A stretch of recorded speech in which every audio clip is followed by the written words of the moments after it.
Uranus. And the reason why I say, oh, it's Beleric. But it's like, Hey, hold up. Beleric is like Uranus in the Rome role. Yeah. With a little bit of a stun. Think about it. Yeah, because... Yeah, I mean... Alright, if I'm not mistaken, because I have not played Beleric, all of its spells are also like self-targeted, right? Just the second skill, the one that he can get the enhanced basic attack that gives him a heal. Oh, self-targeted, it means, yeah, it comes out of him. Yeah. If that's what you're pointing out. Yes, like, yes. First skill comes out of him. Third skill, Wrath of Dryad, comes out from around him. Yes. Yeah, so it's like Uranus, actually. Which, the only targeted spell is like your second skill, which is a dash also. It's like... Yeah. Anyway... What I'm trying to say here is that, yeah, the Uranus would have been a really good pick, like you mentioned. But now, you don't necessarily want to pick up the bias here for ONIC because I think it's just overkill at this point. But you can hide the... you can just flex this Paquito up until the end. So I think that you want to pick your Sun Zero here, actually. They can go... Is Esme open? Can't they go Esme? But that also means that you kind of reveal that this is a jungle Paquito, right? Oh my goodness, they still pick the bats. Of course. Of course.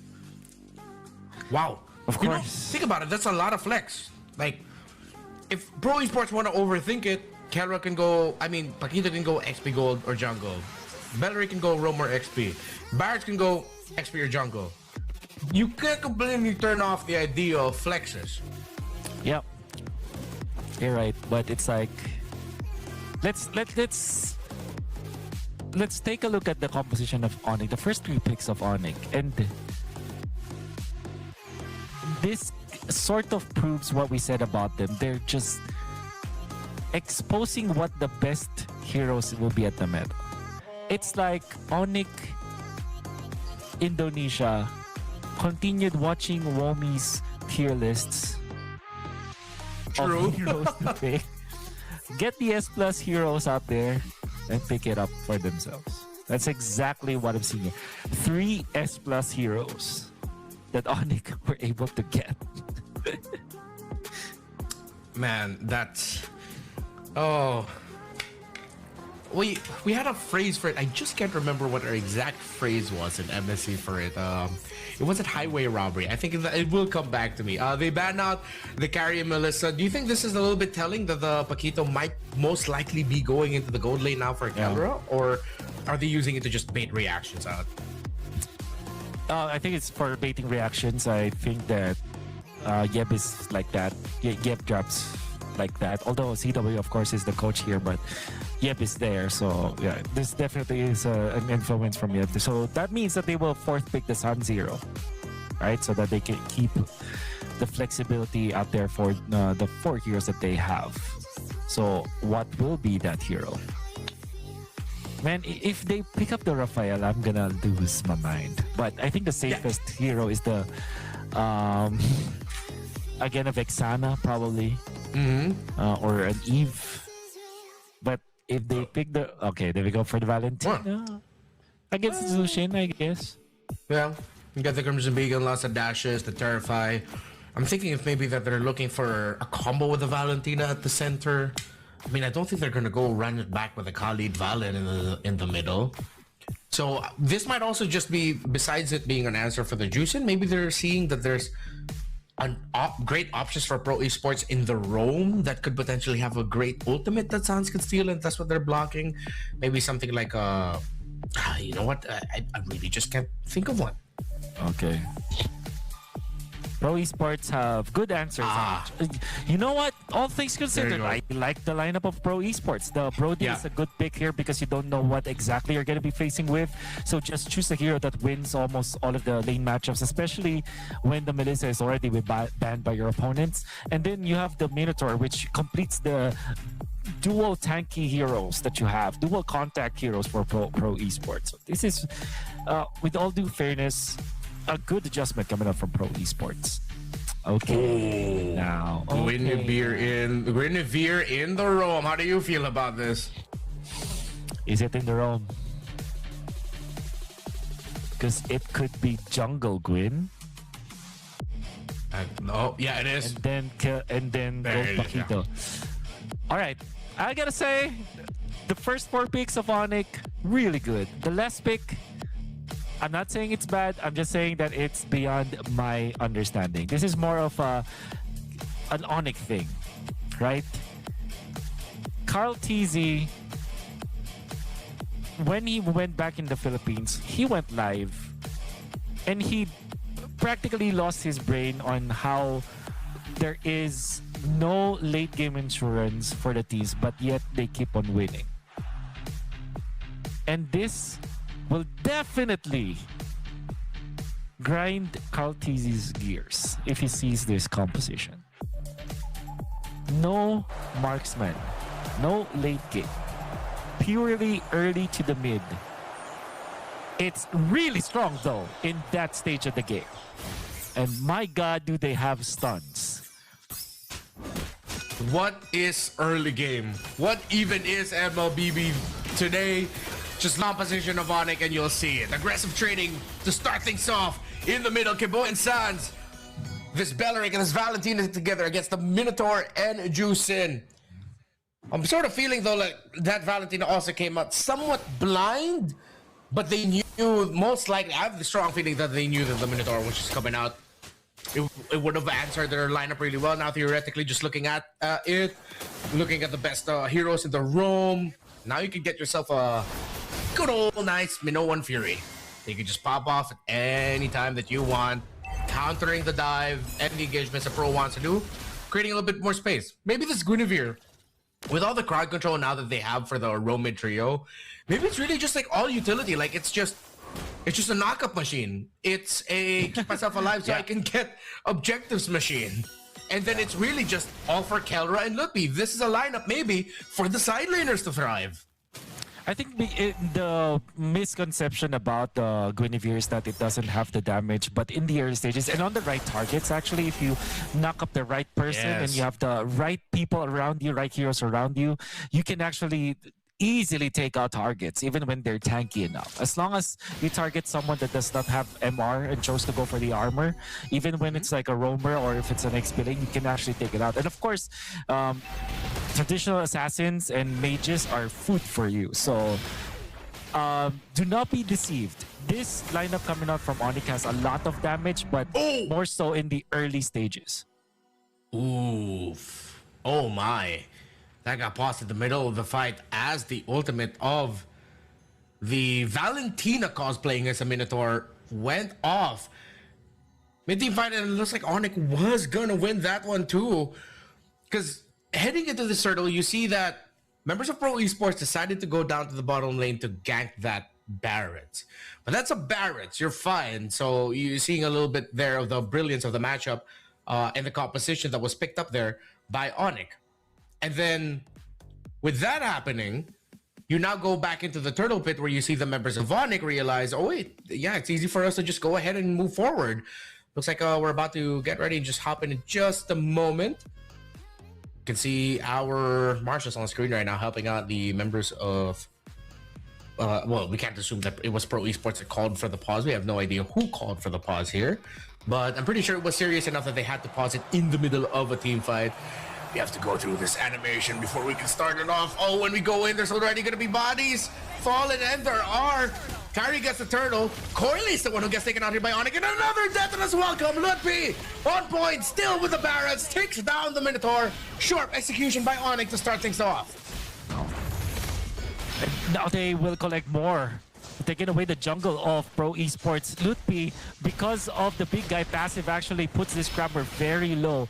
And no matter who gets those two jungle creeps, it's okay for ONIC, because what matters is that it's taken away from the Nolan, which we know has to snowball as well. The death on the Nolan is going to be problematic. Kelra tanks the torn apart memory like a boss out there. They're going to survive this Brody lane. And everything is looking really good for ONIC. Oh, man. Talk about meta game. Talk about early game. ONIC just have PRO Esports number this time. Goes in. Gets destroyed by Kelra and Kiboy up top.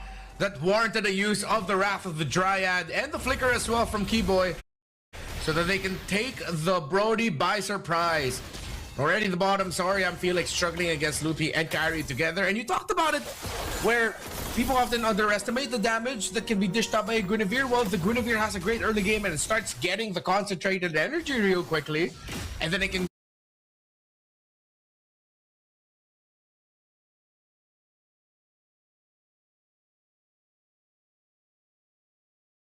go ahead and get that Winter Crown combo with it too, if we're really running it back to the peak of Guinevere from just a few months ago, then yeah, watch out for that.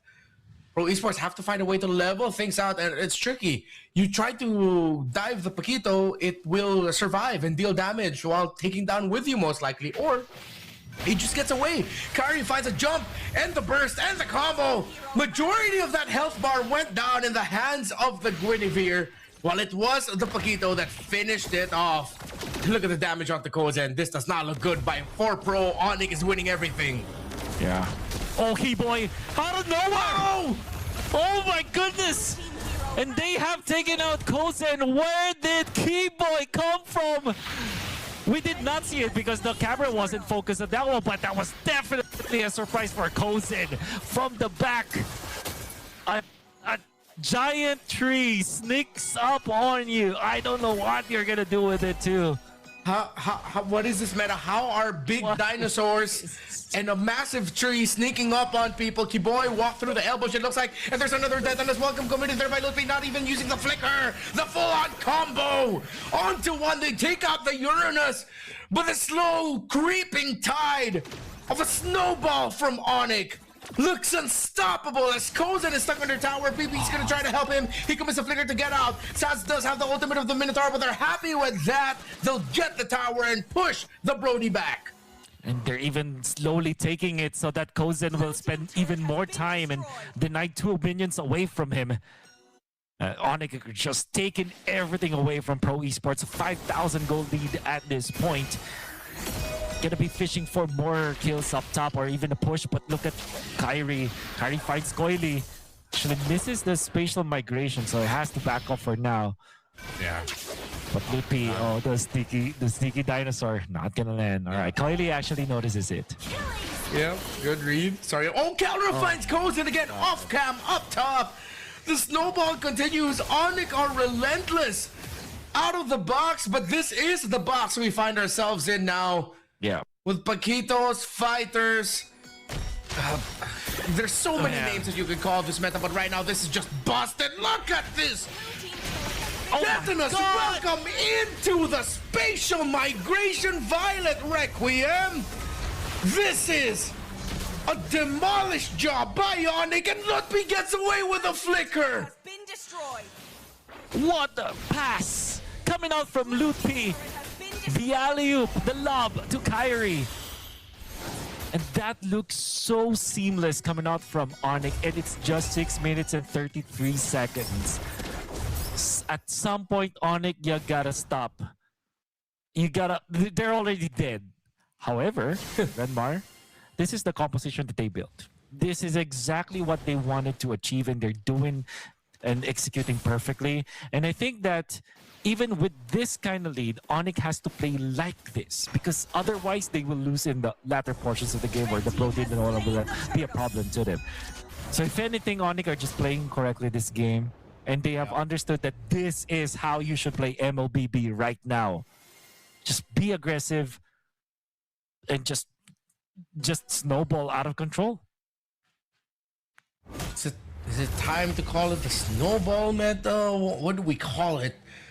It was the unstable meta, but things are slowly starting to stabilize. But then it also feels like it's really just dependent on what team you're up against, what kind of team you're up against, the personnel, because we've seen lineups like these from ONIC and other teams crumble against similar ideas to the lineup that Pro is playing. But you cannot deny the fact, bigger and better wins in the early to mid games mean a high possibility of you winning the game that you find yourself in. Oh, fight breaks off, uses the Violet Requiem to punish PP. Sans uses the Minotaur ultimate as he goes away for defensive utility. Sa gets taken down. 2 members of Pro are gone, and ONIC continue to steamroll as they then commit. He conceal play, and Mickey Boy with a flicker, forcing out the flicker of Kozen. That was a flicker plus a wrap of the Dryad. Pro Esports, you just watch. Sorry, Felix is knocked up and gets comboed, but he uses the Purify to get out of it, and the second skill to dash out under his tower. Wow. Imagine you're a Minotaur, you're confident that you're tanky, you see a Guinevere, you're trying to chase that Guinevere down. All of a sudden, Kyrie turns on you and actually kills you from 100 to 0.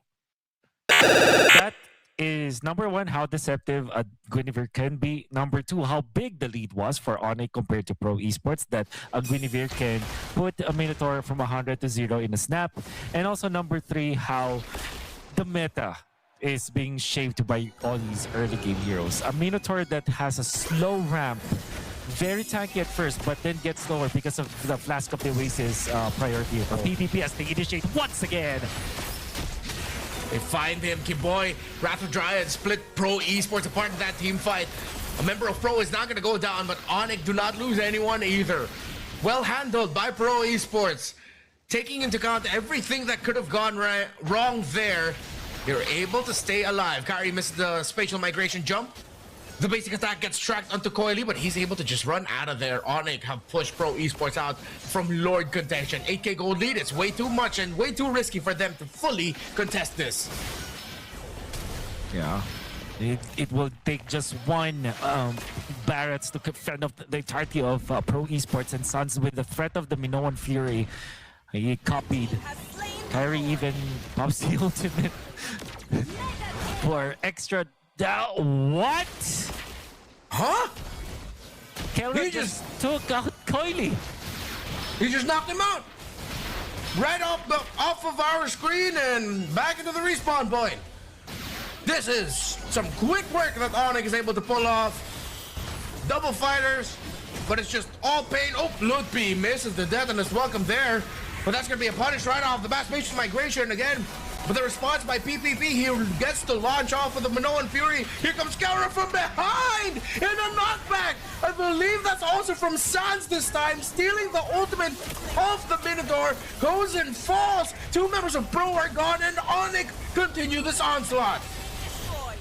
Oh, they are indeed continuing. Kyrie when forcing Soria and Felix out, but that's a Uranus, so Uranus survives. But Holy Shields will be taken out. The turret up top will be taken out as well. Kelvin is low, but he put Coily low first. Coily has to run away. No damage from Pro Esports to follow it up with, especially with Kozen being taken out early into that fight. Right now, not available. Sans and Kyrie and Keyboy are pushing in the middle. They don't have a marksman, so it will not be as fast, but they do have the power of the big minions on their side. Taking inhibitor turrets at 11 minutes of game time. ONIC with the big guy Barretts, with their big minions, proving the age-old adage that size does matter. Size of your fists, size of your damage. No way for me to recover. The size of your dinosaur, the bigger it is, the better the result. In MLBB. In MLBB? Yeah. ONIC. I cannot. Unfortunately for Pro, it's really difficult to see a comeback angle from this. How, like, just running it down, even if they get to take out one, there's so many things that they have to deal with. It's not even like instant. It just creeps up on you like, oh my god! Ludpi from downtown with a detonus welcome. I never thought I'd utter those words. Kiboy from the back, Wrath of Dryad. Kozen does not get caught. He gets taunted by a little bit. He gets zoomed out. Pro have lost 1. ONIC still have 5, and Pro have no answer. No! Sun's being taken out, but my oh my, Ludpi, how it? Well, he doesn't have the big guy passive, so he probably was not noticeable. But then again, he didn't even have to pop his flicker at that moment. Nope. All he had to do was the distance. I guess it's mastery for the Barretts. I think that Barretts players, the pro players that we have, they play maybe the Barretts on screens maybe 8 times in a day. At least. So that means that you know what distance you can cover from one bush to another. So that kind of tells you, because just the distance of the Daytona's Welcome, you have a little bit extra because of how big the model is, and your hurt box, I feel like, is what it's called. The opposite of the hit box. The hurt box, yeah. You can receive damage. Or you can deal damage, right? Because hitbox. Oh, deal damage. All right. Yeah. So it's like you have your own hitbox. You have your hurt box for each of the skills that you have. So, yeah. Again, the bats, if you master it properly, you'll know the proper distances where you can reach someone. And bats without any stacks is quite sneaky. So it seems. Yeah. Ooh, we might be seeing another caller a little bit of a nerf because, folks, that Barrett's range is, I'm realizing, is quite crazy, isn't it? If I'm not mistaken, it might cover either the same or even more distance than the dash of the Phantom Execution of a Lancelot. Oh, for sure. I think right? It might be the same as a Tyrant's Revenge, maybe. Yeah, a Tyrant's Revenge. And that's already a pretty lengthy skill, and they already nerfed the length of how far you can jump with it too, like a long time ago. Right? Man, I can't believe how they pull it off. Every single good bats player makes it look very easy to them. It's like in a game, in a professional match, they probably would miss one shot only, one Daytona's only, if not perfectly. They nail every single thing, and on the right targets too. You're able to find junglers, they're able to find mid laners. Sometimes when the target is just the roamer, it's already enough. They know where to hit it as well, so that they can stun multiple heroes. It's like, oh man, it really is the hero of the patch now, together with Hirara. Oh, Barrett, he's back. Wait until people start trying to bring back X-Borg or something. I don't know, but let's see. 14-2 in the kill score. More than 11,000 in the gold lead for ONIC. It would take a miracle for Pro. But Coily has been able to make miracles all throughout MSA. He might pull it off here today. Look where Kiboy is. Deep into the back. Maybe to potentially force a reaction, or maybe a massive conceal play. He'll get Flicker back in 6. Carry with the knockup. They find one. The burst damage from the Nolan. The knockup as well this time from PPP. But they get knocked up by the Lord. And it actually helps Kyrie. The knockup as well by Sans, but that's a shutdown on the loot by Coily. They lose Kozin. It's 2 for 1. And that's a lead for ONIC. They've lost Felix, they've lost Kozin, and they're about to lose their Minotaur. The knockout strike from the Paquito. Pro tried to hold, but ONIC were relentless. Too slow, it's ONIC time. Too fast for